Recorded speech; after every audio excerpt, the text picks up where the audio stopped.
ho fatto 3 viaggi per trovare i parenti giusti. Finalmente, la terza volta, una cugina mia ha trovato Oreste Storming, che lamentabilmente è morto, e adesso siamo qui. Lei si sente molto legato all'Italia? Sì, sì, molto.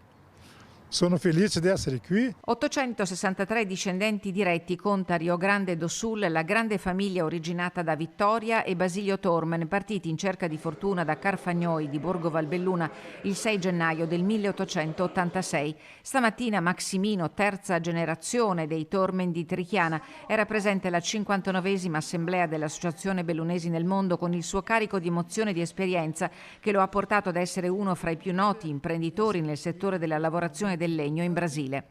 Un rendezvous importante quello dell'Assemblea dell'ABM che ogni anno raccoglie la voce dell'emigrazione bellunese in Italia e nel mondo, delle opportunità e dei problemi che la politica nazionale e regionale deve affrontare. Stiamo vicini anche facendo delle azioni a livello regionale con le altre regioni italiane.